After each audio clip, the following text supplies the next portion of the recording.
इसको सरल शब्दों में उन्होंने समझाया। उन्होंने कहा कि आपने कहानी सुनी होगी कि दक्ष का यज्ञ हुआ। उस यज्ञ में कहानी है ये, लेकिन कहानियां भी हम बहुत कुछ सीखते हैं उससे। कुछ सच्चाई है, कुछ कल्पना है, लेकिन उसमें है क्या कि दक्ष का यज्ञ हुआ, विध्वंस करने का आदेश शिव के तरफ से मिल गया, क्योंकि सती उसमें अग्नि में कूद गई थी। तो उन्होंने कहा कि दक्ष के यज्ञ को ध्वस्त कर दो।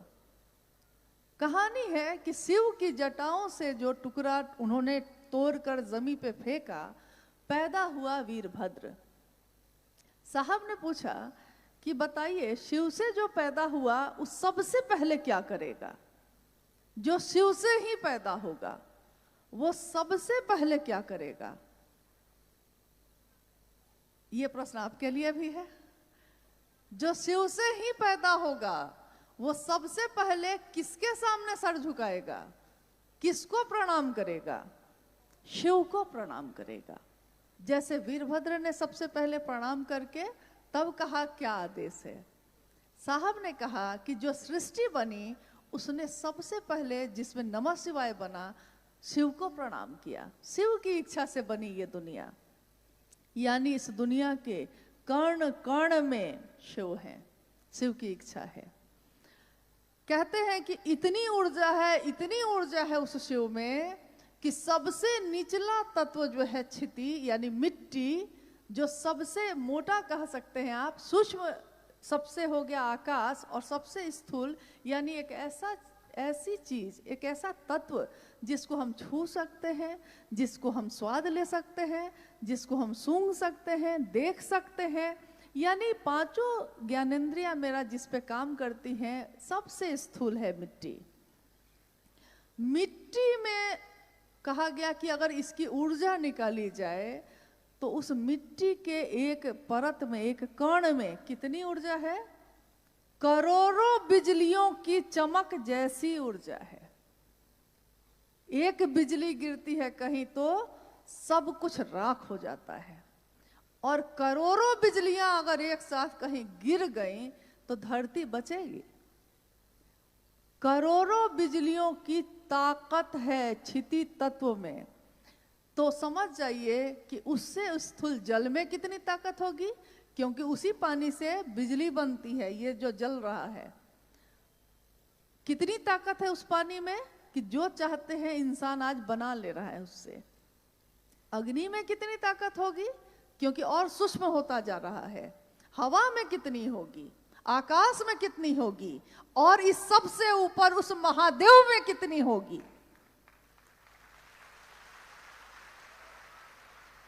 जिसकी मात्र इच्छा का प्रतिफल है ये, मात्र इच्छा। कहा जाता है उस महादेव को अगर हम लाख योनियां हमारी बीत जाएं, हम देखना चाहें तो महादेव को देख भी नहीं सकें, महसूस भी नहीं कर सकें। लेकिन असीम ऊर्जा, अनंत ऊर्जा, ऊर्जा के अक्षय स्रोत शिव को साहब हरिंद्रानंद ने, शिव के शिष्य ने, हमारे आपके जैसे अति सामान्य लोगों के दिलों में पहुंचा दिया। उस ऊर्जा को किस हद तक नीचे किया होगा उन्होंने कि हम उसको महसूस करते हैं। महादेव आप मेरे गुरु हैं, हे शिव आप मेरे गुरु हैं, मैं आपका शिष्य हूं, मुझ शिष्य पर दया कर दीजिए।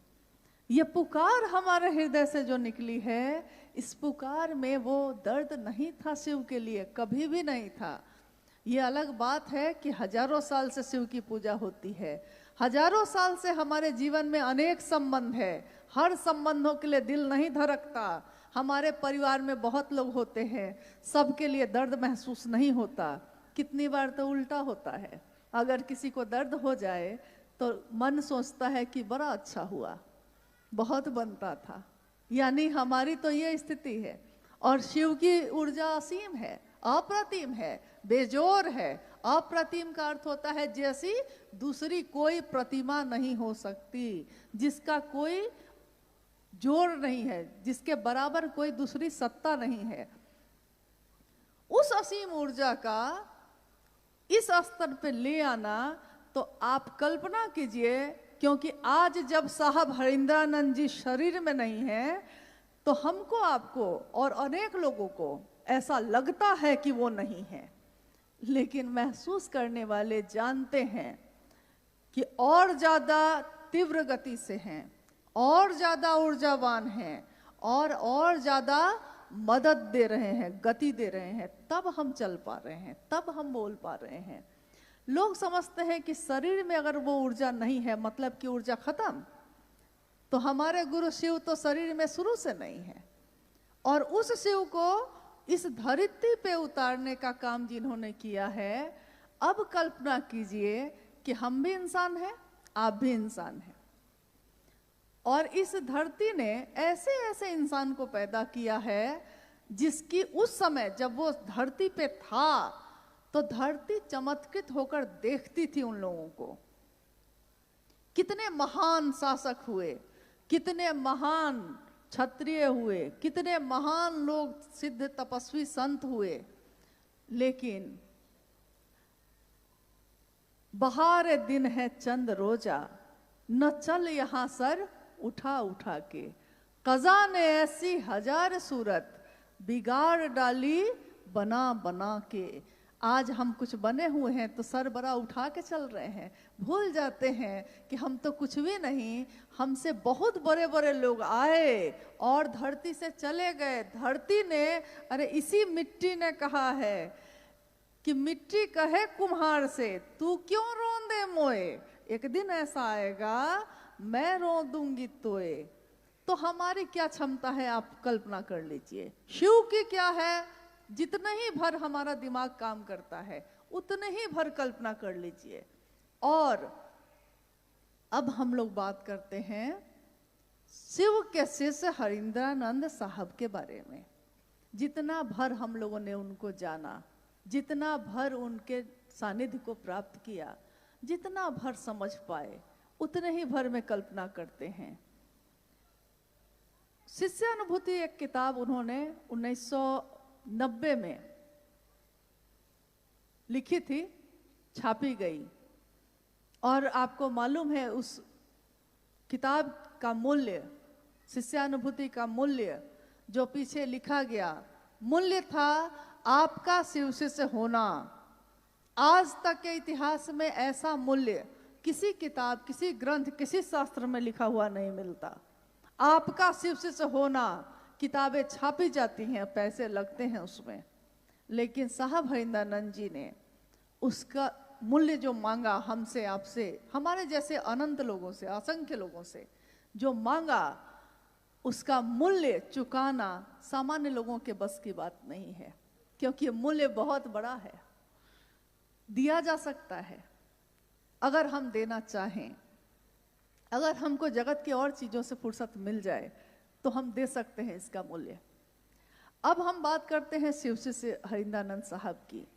एक साधारण दिखने वाले, सामान्य, दुबले पतले बच्चे ने जन्म लिया था बिहार के सिवान जिले में अमलोरी नामक ग्राम में।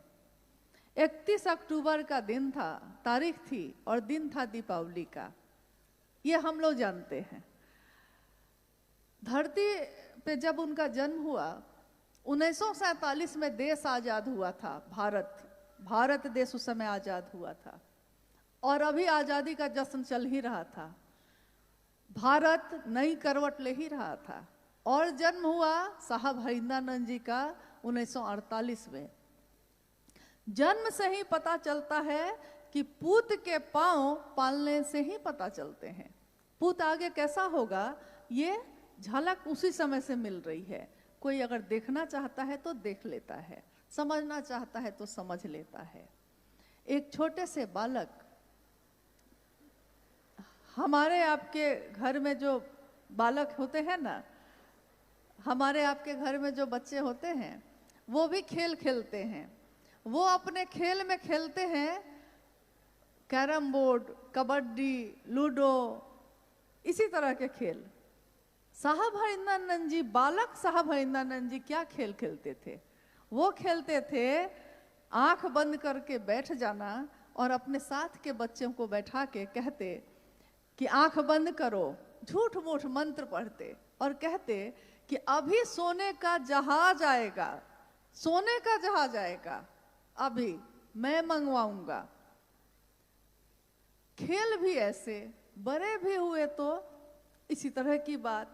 संजोगवश उनके घर में कुछ घटनाएं जो हुई, जिसमें एक शिक्षक आए जो तांत्रिक भी थे, और लगभग सभी चर्चाओं में गुरु भाई गुरु बहन इस घटना को दोहराते रहते हैं हमेशा। अपने मन में इस बात का मंथन किया है कि विचार गहरे होते हैं तो भाव बनते हैं, भाव गहरे होते हैं तो प्रेम बनते हैं, और प्रेम गहरा होता है तो भक्ति गहरी होती है तो क्या होता है, क्योंकि जब हर चीज गहरी होती है तो उसका दूसरा रूप सामने आता है।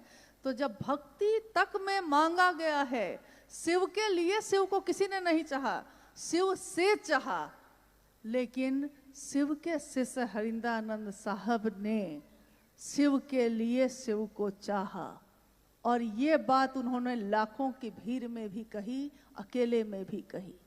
उन्होंने कहा कि मैंने शिव को शिव के लिए चाहा है, मेरी इसके पीछे कोई कामना नहीं है, न तो अर्थ धर्म मोक्ष और काम की है, न तो वितेषणा है, न तो लोकेशना है, न तो सम्मान चाहता हूं मैं, न मैं ये चाहता हूं कि कोई। देखिए भाई गिरिराज जी उस समय अपनी चर्चा में कह रहे थे कि साहब और दीदी ने कभी नहीं कहा कि मुझको पूजो, सच है ये, उन्होंने कभी नहीं कहा, क्योंकि भक्ति का चरमोत्कर्ष जब होगा तो भक्त मांगना छोड़ देता है, वो तो शिव के लिए जीता है।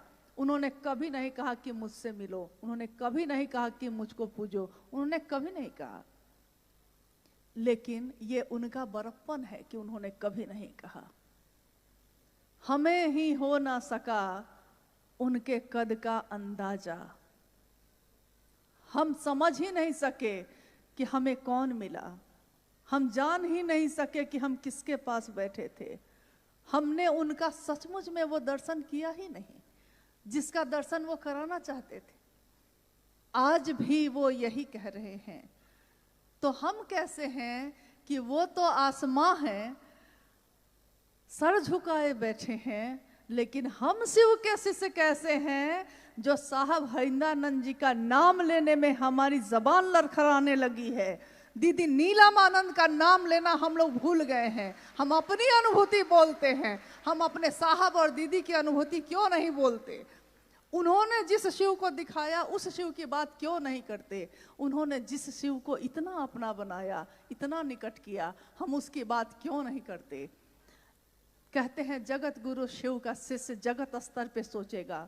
संकीर्ण की बात करने वाले का मन संकीर्ण होता है, विराट की बात करने वाले का मन विराट होता है, और महादेव की बात करने वाले का मन कैसा होता है। महादेव की बात करने वाले का मन महादेव जैसा ही होता है, जो सबके लिए सोचता है, सबका भला सोचता है। जैसा शिव शिष्य हमारे वरेण्य गुरु भ्राता ने सोचा, उनसे ज्यादा हमारा शुभ, उनसे ज्यादा हमारा कल्याण किसने सोचा। किसी ने थोड़ी सी मदद की, लेकिन किसी ने आत्मबल इतना नहीं बढ़ाया कि आज हम पॉकेट में कुछ नहीं है फकीर हैं अगर हम, लेकिन मिजाज तो अमीरी का है, फकीरी में भी अमीरी का मिजाज लाए हैं। ये किसने दिया। कहते हैं कि शिव को गुरु बना के हमने क्या पाया। हमने पाया कि हम दुनिया की जो चीजें हैं अब हमारे लिए किसी काम की नहीं। गुरु भोग और मोक्ष देते हैं, अभिन्न रूप से देते हैं। शिव गुरु जो चाहता है उनका शिष्य उसको वो देते हैं, और इसके प्रमाण हैं, इसकी अनुभूतियां हैं, लोगों को प्राप्त हुई हैं, लोगों ने प्राप्त किया है। जितने भी लोग आए अभी, किसी ने यह कहा कि जब मैंने शिव को अपना माना तो मेरा इस लौकिक जीवन में और मेरे पारलौकिक जीवन में परिमार्जन नहीं हुआ। किसका नहीं हुआ।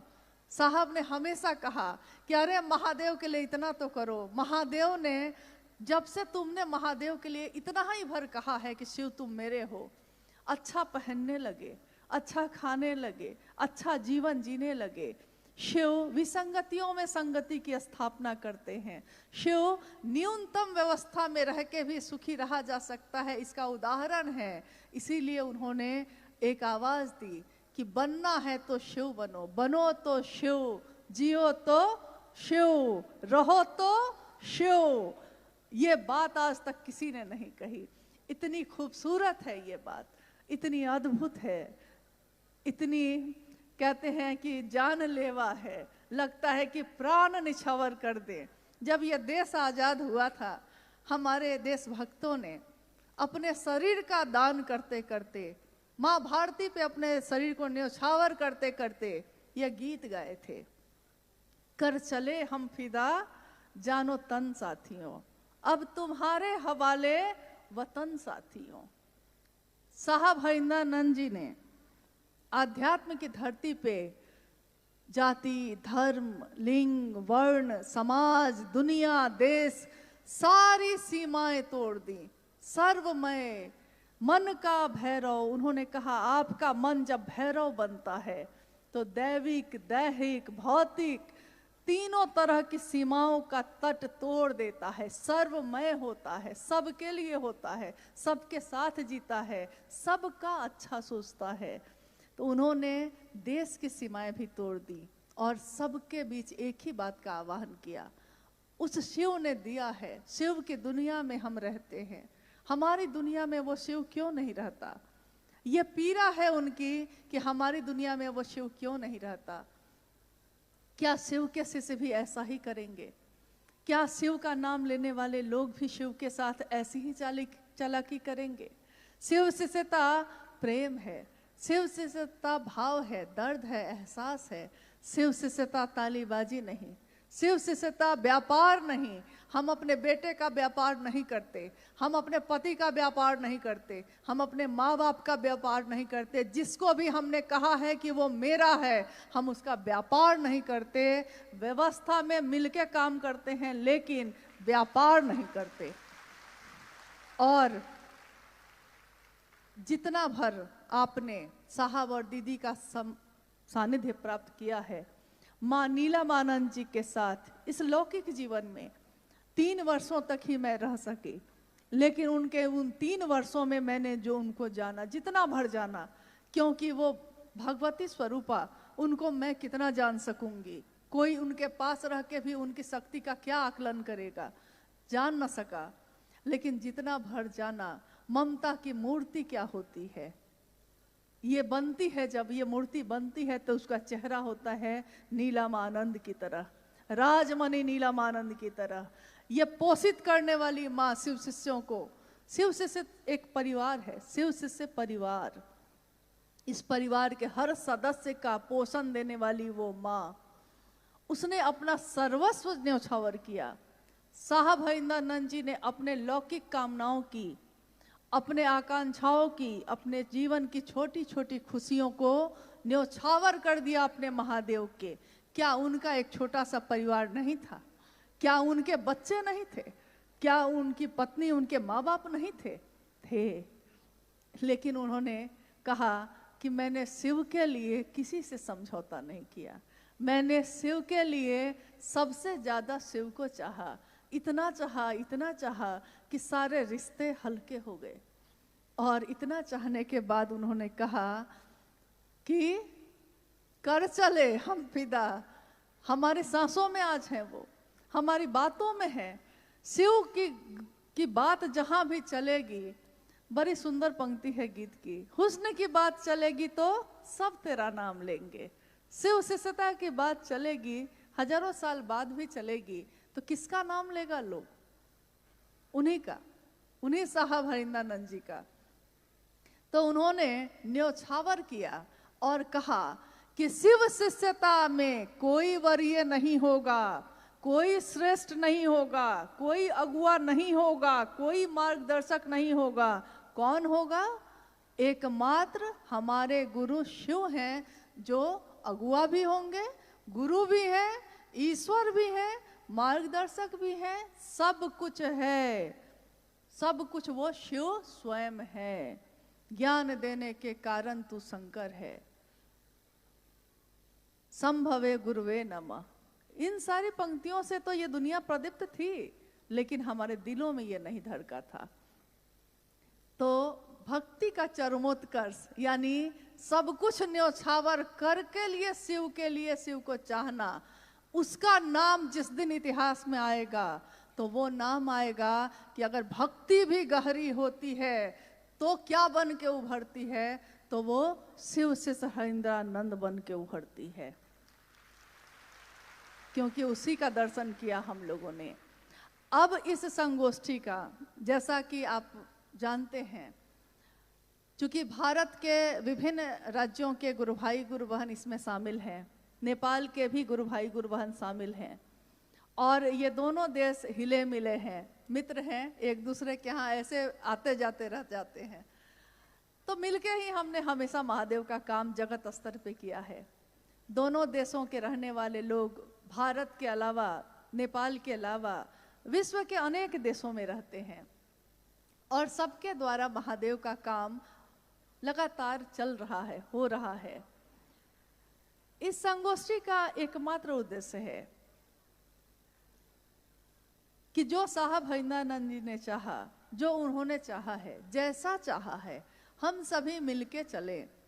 अब हमारे पास दो रास्ते हैं। एक रास्ता ये है कि हम सब मिलके एक दूसरे का पैर खींचें, हम सब मिलके एक दूसरे का रास्ता रोकें, चलने नहीं दें किसी को, न खुद चले न किसी को चलने दे। ये एक रास्ता है जो ज़्यादातर सामान्य लोग करते हैं। और दूसरा रास्ता है कि हम सब मिलकर एक दूसरे की इतनी मदद करें कि चाहे जो आगे बढ़ के चले उसकी मदद कर दे, ताकि वो और आगे चले और आगे चले और आगे चले, और जगत गुरु शिव की शिष्यता जगत के एक एक व्यक्ति के दिल में गूंजे, सचमुच में, यथार्थ में, बोली में नहीं, भाषण में नहीं, सचमुच में हो। अब आप लोगों से पूछना है क्या करना है। जीवन एक ही मिला है, ये आगे पता नहीं क्या होगा। इस पार प्रिय मैं हूं तुम हो, उस पार न जाने क्या होगा। तो इस पार प्रिय जो मैं हूं और तुम हो, और इस पार जो भगवान शिव की शिष्यता मिली है, इस पार जो हमने साहब और दीदी का दर्शन किया है, ये दुनिया तो बड़ी खूबसूरत है, उधर का नहीं मालूम कैसा होगा। तो इस दुनिया में हम सब मिलके क्या करेंगे, क्योंकि ये बहुत बड़ा मुद्दा है आज। सब मिलके क्या करने वाले हैं, हम सबका संकल्प क्या होगा। ऋग्वेद पहला वेद है धरती का। ऋग्वेद की अंतिम ऋचा यह कहती है, हमारी सभा एक हो, हमारे हृदय में जो भाव संचरित होते हैं वो एक हो, हमारी सोच एक हो, हमारी बोली एक हो। हम लोग जितने लोग यहाँ बैठे हैं, या वो सारे लोग जो आज सुन रहे होंगे, क्या किसी ने भी साहब हरिंद्रानंद जी की बातों को छोड़कर दूसरी बात को दोहराया है कभी? शिव जगत के गुरु हैं, मेरे हैं, आपके हो सकते हैं। ये किसने कहा? उन्होंने कहा। 3 सूत्रों का निरूपण, 3 सूत्रों के द्वारा हमारा मन शिव के लिए आवेशित हो सकता है और होता है। ये किसने कहा? उन्होंने कहा कि अगर ये 3 सूत्र करते करते हमारा मन शिष्य भाव से भर जाए तो उसके बाद ये 3 सूत्र करने की भी आवश्यकता नहीं होती, क्योंकि जब जो काम हो ही रहा है अनायास, तो उसके लिए अलग से प्रयास क्या करना। साइकिल चलाना सीखा था तो गिर गए थे बहुत बार, आज जो बार बार गिरते हैं उठते हैं, अब चलाना सीख लिया है तो साइकिल चल रही है। फोन पे बात करते करते साइकिल चल रही है, और एक दिन साइकिल चलाने के लिए बार बार गिरे थे। तो आज नमः शिवाय करते हैं तो मन भटक जाता है, दया मांगते हैं मन भटक जाता है, शिव चर्चा करना चाहते हैं समय नहीं मिल पाता, बातचीत नहीं हो पाती, माहौल नहीं बन पाता, ऐसी समस्याएं आती रहती हैं। लेकिन अगर ये तीनों सूत्र नहीं होते तो हम लोग शिव से क्या करते? साहब हरिंद्रानंद जी के जीवन में 3 सूत्र नहीं थे। उन्होंने क्या किया था? उन्होंने सिंहेश्वर मंदिर से में उस शिव से दया की याचना ही की थी। 3 सूत्र उनके जीवन में नहीं थे, लेकिन उन्होंने शिव से दया मांगी थी। बुढ़ऊ इज्जत रखी है, और शिव ने उनकी इज्जत रखी। साहब ने शर्त बनाई, जैसे आप दिखते हैं जो तस्वीरों में है या आदमी के भेष में आएंगे नहीं सीखूंगा, अब जो आप बताएंगे वही सीखूंगा। इन 3 सूत्रों को छोड़ के, ये 3 शर्तों को छोड़ के नमः शिवाय सा विधि उनके सांसों पे उतर गया। किसकी सांस पे उतरा ये शिव का प्राण मंत्र? आपसे जिज्ञासा है मेरी तरफ से कि किसकी सांसों पे मुजफ्फरपुर के तुर्की में उस आम के पेड़ के नीचे संध्या की बेला में बैठे, किसकी सांसों पे नमः हवा के साथ आया और शिवाय उतर गया? ये किसके साथ हुआ था? यानी शिव का प्राण मंत्र जिसके सांसों पे उतर के चढ़ा है और उतरा है, वो सामान्य व्यक्ति तो नहीं होगा, सामान्य ऊर्जा वाला व्यक्ति तो वो नहीं होगा। जो शरीर से समझते हैं हम, वो ऊर्जा तो उसमें नहीं होगी। और जिसकी बात पे करोड़ों लोग एक हो जाते हैं, उस व्यक्ति को साधारण समझने की भूल तो हम लोग नहीं कर सकते। कर सकते हैं? हम भी प्रसाद चढ़ाते हैं। हमारे जीवन में ऐसी कोई घटना, मतलब लगता है अनुभूति तो होती रहती है, अनुभूति तो बहुत सारी हो जाती है, लेकिन काश मैंने भी उस दृश्य को अपनी आंखों से देखा होता, ये सोचती हूँ कभी। जब साहब पटना में रहते थे तो पूजा घर में प्रसाद चढ़ाते थे, प्रसाद चढ़ जाते थे। लोगों के बीच इस बात की सूचना हो गई, बात फैल गई कि हरिंद्रानंद जी के पूजा घर में प्रसाद चढ़ जाता है। तीज का समय था, माँ नीला महाजन तीज का व्रत करती थी, यानी जो शिव की पूजा होती है, जिसमें शिव और शिव की पत्नी माँ पार्वती की पूजा करती थी। तो वो बाहर मंदिर में नहीं गई, घर में था ही पूजा घर। तो बगल के जो फ्लैट में और लोग रहते थे, वो महिला लोग हाथ में पूजा की थाली लेकर घर में आ गई। मतलब साहब के मुंह से ये घटना सुनी थी मैंने, और बाद में मुझको लगता है किसी चर्चा में, वीडियो में भी है ये, साहब की चर्चा में। तो थाली लेकर वो घर में आ गई।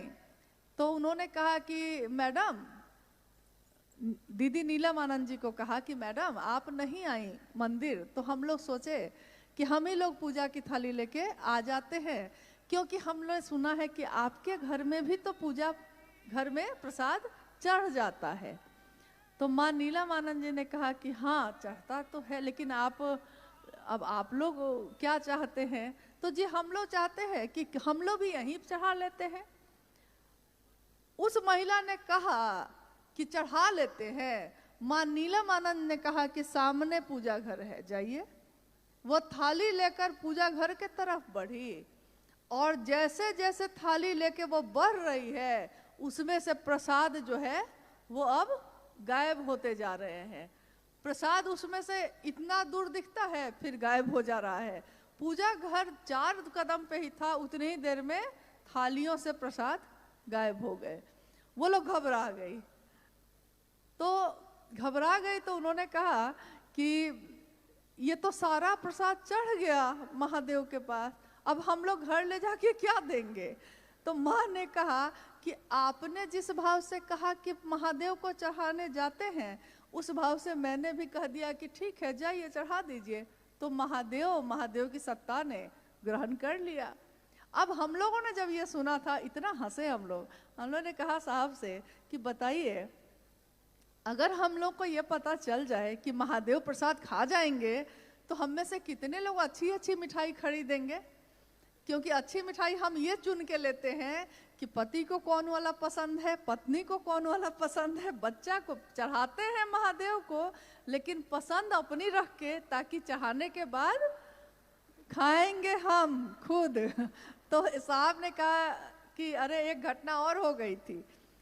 एक व्यक्ति थे, बाद में शायद विधायक थे उस समय, तो वो घर पे आए। उन्होंने कहा कि हरिंद्रानंद जी, सुनते हैं आपके पूजा घर में जो चढ़ाते हैं चढ़ जाता है, तो मैंने आज एक रेमंड की बहुत सुंदर चादर खरीदी, तो मैंने सोचा कि महादेव को चढ़ा के और फिर हम इसका प्रयोग कर लेंगे, हम इसका यूज कर लेंगे।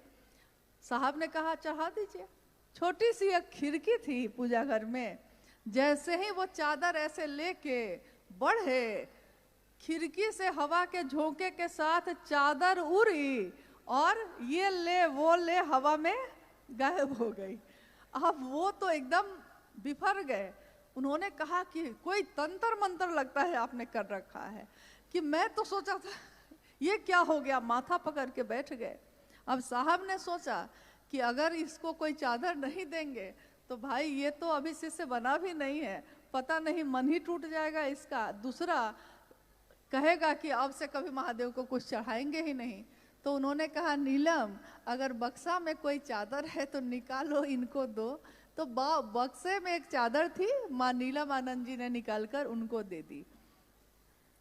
अक्सर हम लोग ये कहते कि अगर हमसे सचमुच महादेव ग्रहण करें, यानी कि भाव ग्रहण करते हैं वो, लेकिन अगर वो चादर ग्रहण कर लें तो हम लोग कौन सी चादर चढ़ाएंगे?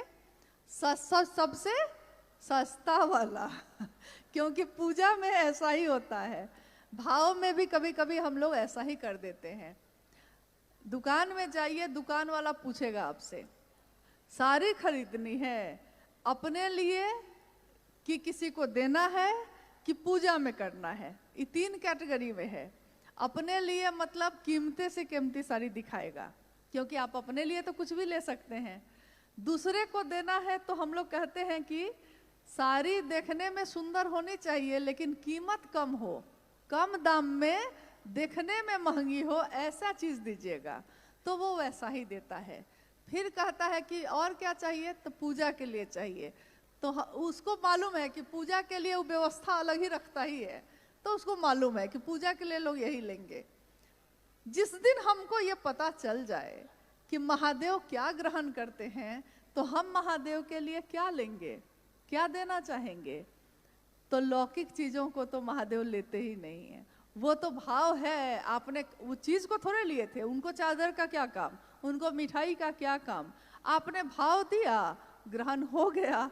अब हम जो भाव देंगे वो महादेव ग्रहण कर लें, बस इतनी ही चाहत हम लोग की है।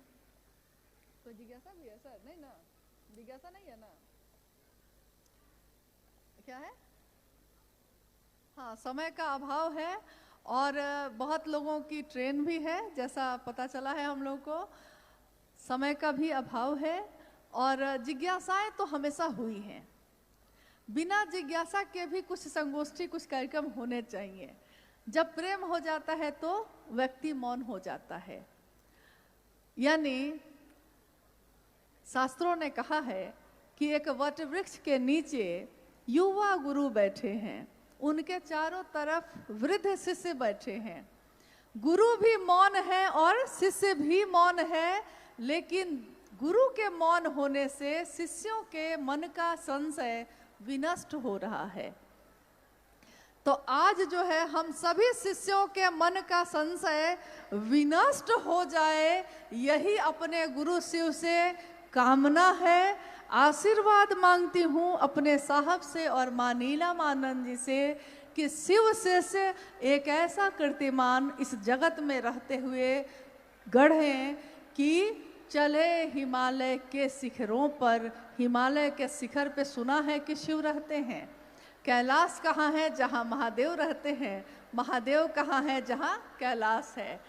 तो चढ़े हिमालय के शिखरों पे, अब भी ऊपर चढ़ना है हमें। हिमालय के शिखरों पे नया हिमालय गढ़ना है। साहब हरिंदानंद जी और दीदी नीलम आनंद जी के प्रति सच्ची कृतज्ञता हम शिव शिष्यों की यही होगी कि उनकी बात पे सभी शिव के शिष्य एक हों। ये आवाहन है शिव शिष्य हरिंदानंद साहब का कि मेरी बात पे भरोसा करना और महादेव के काम में एक दूसरे का साथ देना। आप सबका बहुत आभार है, बहुत कृतज्ञ है हम लोगों का हृदय, और खासकर दिल्ली के गुरु भाई गुरु बहनों का, जिन्होंने इस आयोजन के लिए दिन रात एक कर दिया है। महादेव और मेरे गुरु शिव, मेरे साहब और दीदी, उनके मन की हर वो मनोकामना पूरी करें जो उन्होंने सोचा हो, इसी की कामना है। आप सभी के चरणों में प्रणाम है। आप धीरे धीरे अपने घर के लिए बाहर के तरफ प्रस्थान करेंगे। और इसको याद रखिएगा कि इस संगोष्ठी का जो भी उद्देश्य है उसकी पूर्ति हो सके। आप सभी को प्रणाम है, आप सभी को साधुवाद है।